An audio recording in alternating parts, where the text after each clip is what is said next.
বুড়িগঙ্গার তীরে দাঁড়িয়ে আছে এক অনন্ত সৌন্দর্যের স্মারক, আহসান মঞ্জিল। ঢাকার রাজকীয় ঐতিহ্যের সেই গোলাপি প্রাসাদ, যা যেন এখনও শ্বাস নিচ্ছে অতীতের গৌরব, ভালোবাসা আর বেদনার মিশ্রণে। একদিন এখানে ঢাকার নবাবদের পদচারণায় মুখর ছিল চারদিক। রাজদরবারে বাজত সুরেলা সেতাদের সুর, আর ঝলমল করত রাজকীয় চাঁদনি রাত্রির উৎসব। আজ সেই প্রাসাদ নিঃশব্দ, তবু মনে হয় প্রতিটি ইট, প্রতিটি খিলান যেন বলে যাচ্ছে, আমি দেখেছি সময়ের রাজা, আমি দেখেছি ইতিহাসের কাঁদন। ইতিহাসের শুরুটা ছিল 19 শতকের মাঝামাঝি ফরাসিদের তৈরি করা একটি ভবন, যা পরে নবাব আব্দুল গনি ক্রয় করে রূপ দিলেন এক রাজকীয় আবাসে। নিজের প্রিয় পুত্র আহসানুল্লাহর নামে নাম রাখলেন আহসান মঞ্জিল। এখানে জন্ম নিল ঢাকার ইতিহাসের এক নতুন অধ্যায়। রাজনীতি, সংস্কৃতি ও ঐশ্বর্যের কেন্দ্রবিন্দু হয়ে উঠল এই প্রাসাদ। একসময় এখানে বসে দেশের নানা গুরুত্বপূর্ণ সিদ্ধান্ত নেওয়া হতো। শোনা যেত কূটনীতির ফিসফিস আওয়াজ আর সুরেলা সঙ্গীত।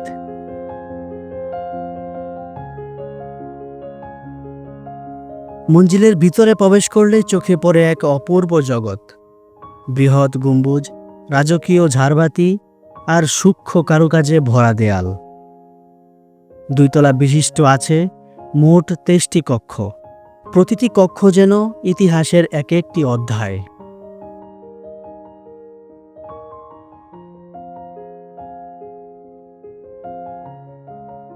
প্রথমেই চোখে পড়ে দরবার হল।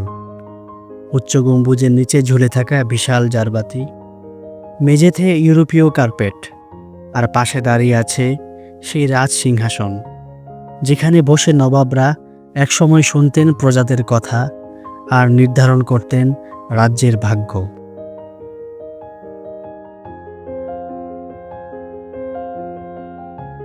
এরপর রয়েছে ডাইনিং হল, সেই সুবিশাল ভোজঘর, যেখানে রাজকীয় দাওয়াত চলত ঘন্টার পর ঘন্টা।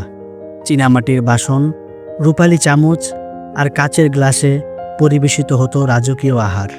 কিন্তু আজ সেই টেবিলের চারপাশে শুধু নীরবতা, যেন অতীতের হাসির প্রতিধ্বনি এখনও ঝুলে আছে বাতাসে। আরও ভিতরে গেলে দেখা মেলে এক বিশাল গ্রন্থাগার, যার প্রতিটি তাকে লুকিয়ে আছে অসংখ্য জ্ঞান ভাণ্ডার।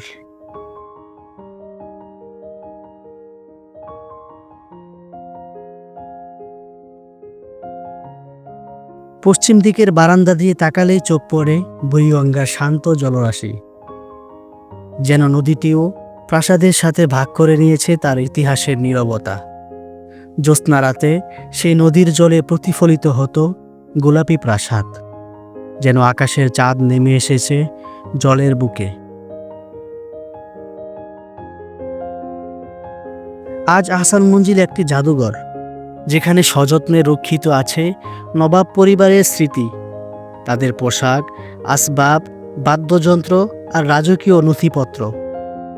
কিন্তু যদি মন দিয়ে শোনো, এই নিস্তব্ধ দেয়ালের ভিতরেও এখনো শোনা যায় হাসির শব্দ, সেতারের সুর আর কাচের গ্লাসে বাজা ইতিহাসের প্রতিধ্বনি।